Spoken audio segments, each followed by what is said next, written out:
नमस्कार दोस्तों, स्वागत है आपका हमारे चैनल पर। और आज हम बात करने वाले हैं सीकर ज़िले में बेरोज़गारों की स्थिति के बारे में। और ये भी देखेंगे कि 2025 या इसके बाद इसमें क्या बदलाव हो सकता है। लेकिन एक सवाल और है कि क्या बेरोज़गारी की वजह से शेखावाटी के लोग खाड़ी देशों की तरफ भाग रहे हैं। पहले भी बहुत से शेखावाटी के लोग खाड़ी देशों में थे। वीडियो में हम इन दोनों पहलुओं को जोड़कर सच्चाई सामने लाएंगे। तो चलिए शुरू करते हैं। सबसे पहले सीकर की मौजूदा स्थिति को समझते हैं। सीकर शेखावाटी का एक बड़ा जिला है जो अपनी शिक्षा और मेहनत युवाओं के लिए जाना जाता है। आजकल सीकर को शिक्षा नगरी के नाम से राजस्थान या यूँ कहें भारत में एक पहचान मिली है। लेकिन यहाँ अगर हम बेरोज़गारी की बात करें तो 2023-24 के आंकड़ों के मुताबिक ये बेरोज़गारी एक बड़ी चुनौती है। राजस्थान की बेरोज़गारी दर 2.9% थी, लेकिन सीकर में पढ़े लिखे युवाओं को नौकरी ढूंढने में खासी दिक्कत हो रही है। फरवरी 2023 तक राज्य में 18.4 लाख बेरोज़गार पंजीकृत थे और इसमें सीकर के हज़ारों युवा शामिल थे।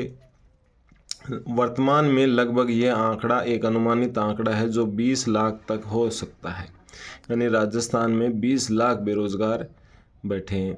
और हम आरपीएससी और अधीनस्थ सेवा बोर्ड की जो भर्तियों का जो विज्ञापन है उनमें भी हम देखते हैं तो करीब 15 लाख के आसपास तो पढ़े लिखे युवाओं के आवेदन आ ही जाते हैं। अब सवाल ये है कि सीकर में ये समस्या क्यों है, क्योंकि यहाँ पर कोई उद्योग धंधे नहीं है। अर्थव्यवस्था जो उद्योग खेती और छोटे उद्योग यहाँ की अर्थव्यवस्था है। बड़े पैमाने पर यहाँ जो ये नौकरियाँ नहीं दे पाते। अब सवाल है कि सीकर और शेखावाटी के लोग खाड़ी देशों में क्यों जा रहे हैं। इसका जवाब है बेरोज़गारी और सीमित मौके।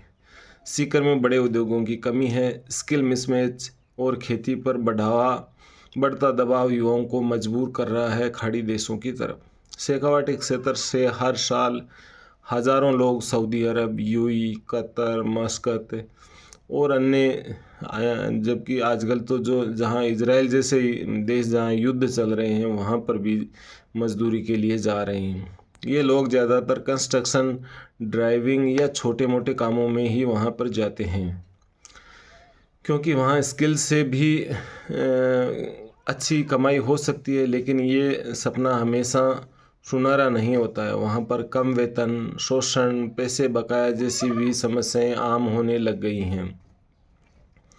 अब बात करते हैं 2025 की। राजस्थान सरकार ने स्किल डेवलपमेंट पॉलिसी 2025 शुरू की है, जिसका फ़ायदा सीकर के युवाओं को भी मिल सकता है। इससे युवाओं को टेक्नोलॉजी, टूरिज्म और मैन्युफैक्चरिंग में ट्रेनिंग मिलेगी। सरकार ने 2025 तक 81,500 नौकरियां देने का वादा भी किया है। अगर ये योजनाएं सही तरीके से लागू हुई तो बेरोज़गारी की दर में 5 से 10% कमी भी आ सकती है। लेकिन अगर हालात नहीं सुधरे तो खाड़ी देशों में शेखावाटी के लोगों की संख्या और बढ़ सकती है। सीकर के सामने कई चुनौतियां हैं। इंडस्ट्री की कमी ख़ास तौर से, और खाटू श्याम जी जैसे पर्यटन स्थल और हैंडीक्राफ्ट सेक्टर को अगर बढ़ावा मिले तो यहाँ कुछ नौकरियाँ बन सकती हैं। अगर सरकार और प्राइवेट सेक्टर मिलकर स्टार्टअप और स्किल सेंटर्स पर काम करें तो भी शेखावाटी के युवाओं को खाड़ी देशों की बजाय अपने इलाके में ही रोज़गार मिल सकता है।